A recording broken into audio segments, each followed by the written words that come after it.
रामायण में रावण के पुत्र को तो आप जानते ही होंगे, और मेघनाथ की पत्नी व भगवान विष्णु के शेषनाग वासुकी की पुत्री सुलोचना थी, क्योंकि लक्ष्मण शेषनाग के अवतार थे। इसलिए वे सुलोचना के पिता व मेघनाथ की पत्नी सुलोचना को नागन्या कहा जाता था।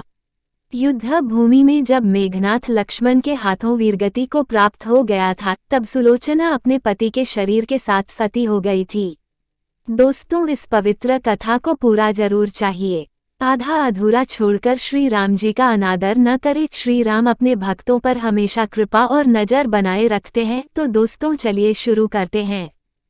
तीसरी बार युद्ध में जाते समय मेघनाथ को याद आया था कि श्री राम व लक्ष्मण कोई साधारण मानव नहीं, अपितु स्वयं नारायण का रूप है। तो वह अपने माता पिता को सुलोचना से अंतिम बार मिलने आया।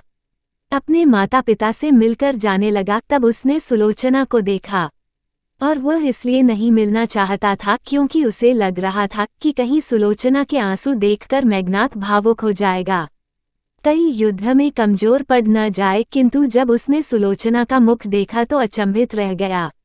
आंख में एक भी आंसू नहीं था तथा वह अपने पति को गर्व से देख रही थी। हालांकि उसे भी पता था कि आज उसका अपने पति के साथ अंतिम मिलन है, लेकिन एक पतिव्रता व कर्तव्यनिष्ठ नारी होने के कारण उसने अपने पति को युद्ध में जाने से पूर्व उनके कर्तव्य में उनका साथ दिया। अपनी आंख से एक भी आंसू नहीं गिरने दिया। जब लक्ष्मण मेघनाथ का वध करने जाने लगे, तब भगवान श्री राम ने लक्ष्मण से कहा, क्योंकि सुलोचना एक पतिव्रता नारी है, इसलिए मेघनाथ का मस्तक भूमि पर ना गिरे। इसलिए जब लक्ष्मण ने मेघनाथ का मस्तिष्क काटकर धड़ से अलग कर दिया तो उसे श्री राम के चरणों में रख दिया। भगवान श्री राम सुलोचना को ये बता देना चाहती थी कि युद्ध में मेघनाथ वीरगति को प्राप्त हो चुका है।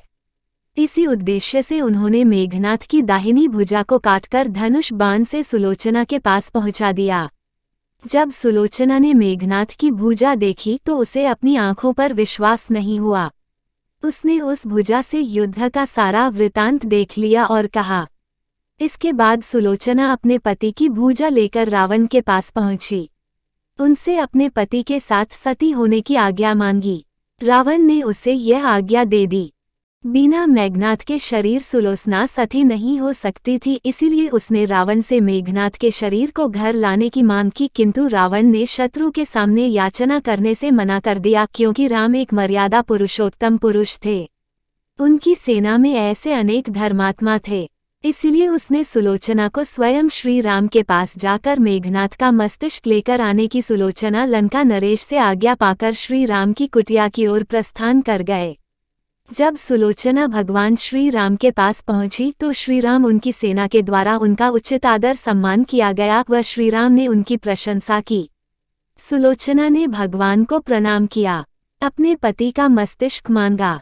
श्री राम ने भी बिना देरी किए महाराज सुग्रीव को मेघनाथ का सिर लाने को कहा, किंतु सभी के मन में यह आशंका थी कि आखिर सुलोचना को ये सब कैसे पता चल गया था। सुलोचना ने लिखा कि भुजा के द्वारा उसे सब बता देने की बात बताए, किंतु भगवान श्रीराम सुलोचना के स्वभाव व शक्ति से भली भांति परिचित हैं। उन्होंने उस दिन युद्ध विराम की लंका की सेना को अपने युवराज का अंतिम संस्कार करने को कहा, ताकि सुलोचना के सती होने में किसी प्रकार का रक्तपात न हो। इसलिए उस दिन कोई युद्ध नहीं हुआ था। अपने पति का कटा हुआ सिर लेकर सुलोचना लंका आ गई व समुद्र किनारे सभी मृत सैनिकों को मेघनाथ की अर्थी सजा गई। सुलोचना धधकती अग्नि में अपने पति का सिर लेकर बैठ गई। वह सभी के सामने सती हो गई। तो दोस्तों, वीडियो अच्छी लगी तो कमेंट में जय श्री राम जरूर लिखें। एक लाइक करें और चैनल को सब्सक्राइब करें। जय श्री राम।